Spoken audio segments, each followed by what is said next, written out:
This guy? Well, I'm Danny, teacher of many ages, cultures, shapes, and sizes. Time for the day. The champ is here! Get pumped. Education is valuable, but execution is priceless. All right, ladies and gentlemen, our first interview and the $1 Million Minute Show is coming to you from on location at William Brackham Elementary. Last week we talked all about books, so now we have America's Reading Ambassador, Danny Brassell. Thank you, $1 Million Bill. No problem, Danny. So we have 3 quick questions for you. And number 1 is, what do you define as success? You know, whenever I'm out speaking to associations at conventions, I always ask the audience, filled with very successful people, I said, well, what's the opposite of success? And everybody always says failure. And I say, absolutely wrong. You know, in order to succeed, you need to fail a lot. The opposite of success is quitting or not even trying. So I don't know if I've formulated in all my years on this earth the definition of success, but I know what the definition of not success is, and that's not trying. And I can tell you that from the books I've read and the people I've met, the most successful people never give up. They have commitment and they have discipline. That's a great answer. Well, that's what I try to give you. Excellent. So our next question is, if you could give your 20-year-old self, go back and give it one piece of advice, what would you go back and give that it? Some advice. Yes, give, I probably wasn't it. I probably wasn't it when I was about 20 years old. I think, you know, I actually don't really look backward. I always tell people that when I was a teacher, I used to always tell the students the rearview mirror is a lot smaller than the windshield. Let's look forward, not backward. I don't really have regrets in my life because I'm where I'm at because of a series of decisions, good and bad. I guess what I try to impart when I used to teach, you know, I used to be a teacher and I've taught all age levels from preschoolers all the way up to rocket scientists. Nice. And I always told kids, don't live life with regrets and you need to take as many risks as possible.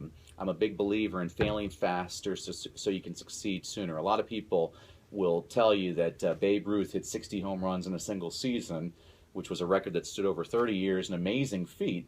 But most people conveniently forget that he also led the leagues in strikeouts the same season with 89. I, for one, want the people around me swinging for the fences. So take risks. That's probably what my my answer to my 20-year itself would have been. Okay, so last question is, what, being America's Reading Ambassador, what is the America's leading reading ambassador? Probably going international this year. Well, I've been international. I spoke in Singapore this past year, and now I'm really speaking a lot of my time while I speak still to school districts, to the administrators and the parents and the teachers. A lot of my commitments now have been to association groups to speak on really the 3 things that everybody wants to know about is motivation, leadership, and communication skills. And awesome. Those are things that I was able to master as a classroom teacher. Cool. So what's the one book you would recommend that everybody in this world should read? You know, I mean, there's so many I know, books. it's hard to narrow it You're down. talking to a guy that loves reading. I mean, you know, I can give you lots of different answers on different angles. The book that I think everybody needs to read, which is the basis of everything, is the Bible. I think if there's only one book I could have, it would have to be the Bible. You learn everything you need to know about life. I don't understand why TV doesn't make a show out of the Bible. It's got everything possible. But since we're talking about success, really, it's kind of interesting that John Wooden used to say that the worst things about the new books is it keeps us from reading the old books. And there's really a lot of great books that were written like between the 30s and the 50s that I think everybody should read. Books like Napoleon Hill's Think and Grow Rich, which is a fantastic book. The Power of Positive Thinking by Norman Vincent Peale. The Richest Man in Babylon. And then How to Win Friends and Influence People. I mean, these are books that I read on a annual basis, and they're all under 250 pages. And I'm a big fan. You know, I founded my Lazy Readers Book Club, which is the #1 book club online. And I find that a lot of the best wisdom, you know, Perry Marshall has a book called the 80-20 Rule, you know, which basically, you know, 80% of what you get out of anything is only from 20%. I mean, I read the book. I thought 80% of the book stunk, but the 20%, I'm kidding.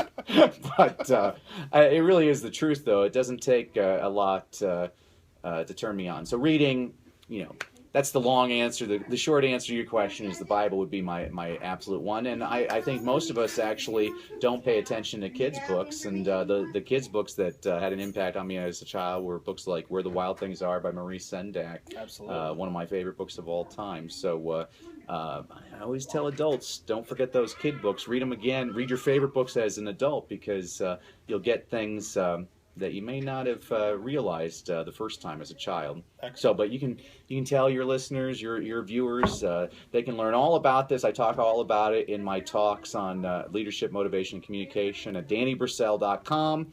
Danny Brassell. My last name is really easy to remember to spell. It's spelled like Bras-Sell. No, I never took any grief over that as a child. DannyBrassell.com, and I would love to speak, and that's how you and I met. I was speaking here in Las Vegas a couple of summers ago. Excellent. And everybody can link to you on Twitter and everything from there. I do all that good stuff. A lot of great tweets. I'm all about social media. All right. We love that. All right. Thank you very much, Danny. It was good having you here on the $1 Million Minute Show.